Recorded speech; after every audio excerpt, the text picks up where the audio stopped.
Well, it seems you have a false flag occurring in Milwaukee, which started with a mass shooting of a police killing a black guy, which he was black and the officer was white.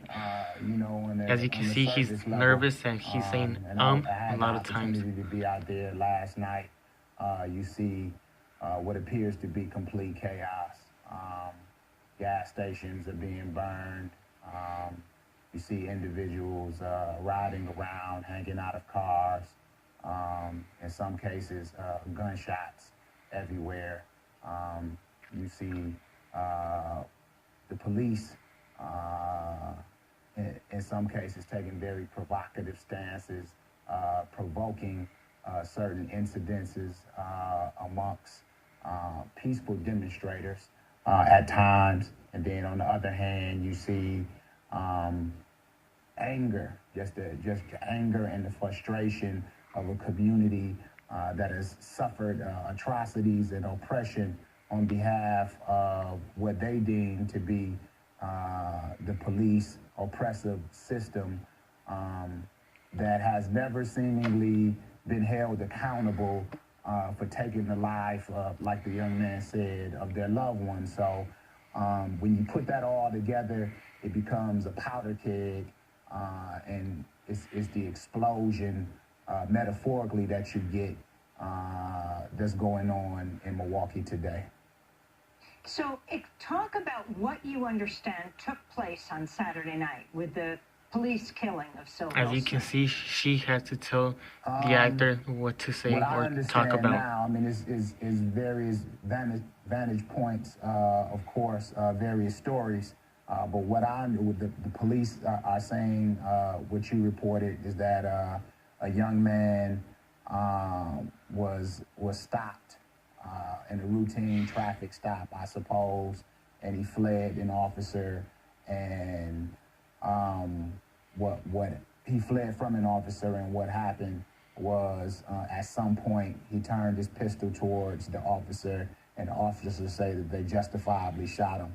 Was the reports that's coming out of the community is that it's the exact opposite. Some are saying the young man was unarmed and he had no gun on him at all. Some are saying that the young man had a gun and he was hopping over a fence, and as he hopped over a fence, the gun fell, and he picked up the gun to throw it over the fence, and the officer shot him in the back. So to put it in a nutshell, we don't know.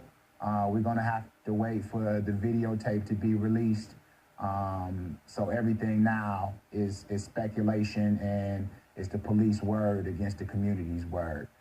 Why haven't the police released the video cam of the officer and the officers who were involved in this killing?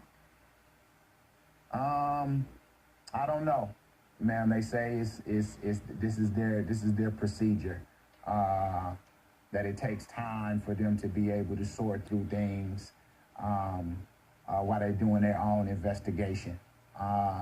The reality of the situation that we're seeing in Milwaukee and all over the United States of America is that the community is very frustrated and very upset in terms of what's going on, because you always have situations where African-American males are being killed, and then you have the police department taking their time, releasing their facts, and whether you catch something on videotape, and I guess this is the sentiment of the community, whether it's on videotape or whether it's eyewitnesses, we never get our day in court. All those people, Black Lives Matter. We never get our day in court. They're all black people.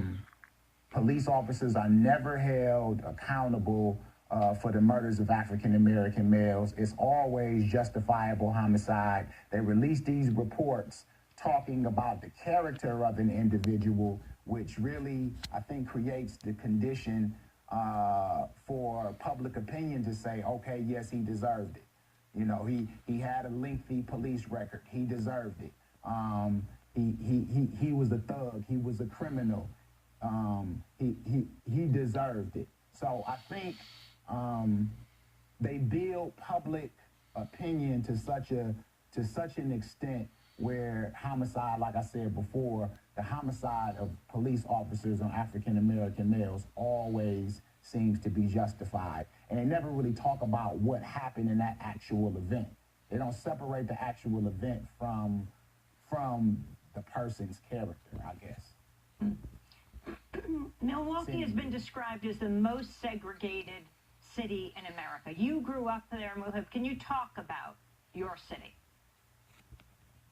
Yes, I can. I was born and raised in Milwaukee, Wisconsin. And, you know, we lead the nation in many of what they say the most critical statistics in this country. You know, we have the fourth highest rate of poverty amongst all cities in America. One statistical poll said we also are said to have the second highest segregation rate in this country.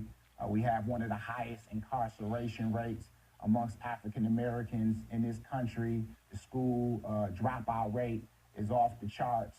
So with all of this going on, and the factories have closed, and the economic plight of the city has gone down, growing up in Milwaukee always felt like this was a place of extreme despair. Some good people, very talented individuals who are striving to make a difference, but that's juxtaposed with the reality that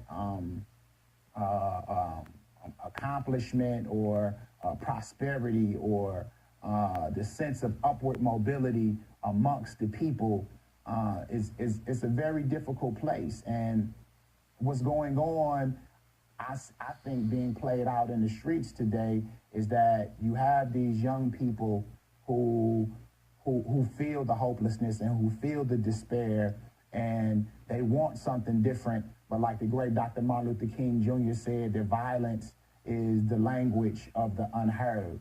How is violence the language of the unheard? He said that America is not listening to the yearnings of freedom and justice, the desire of freedom and justice. And what is America not paying attention to? Dr. Martin Luther King said that white people, for the most part, are so preoccupied with tranquility and status quo that they're missing the point that freedom and justice and equality are not being met out. And this is Milwaukee. Milwaukee's police department has a long history of distrust She's even choking because she by doesn't the even black think community. it's true. Tensions flared in 1991 as true. Milwaukee police were accused of turning a blind eye as serial killer Jeffrey Dahmer targeted primarily African-American, Latino, and Asian boys, who was ultimately convicted of 15 murders in Wisconsin. His story chronicled in the documentary The Jeffrey Dahmer Files. This is Dahmer's former neighbor, Pamela Bass, talking about the outcry.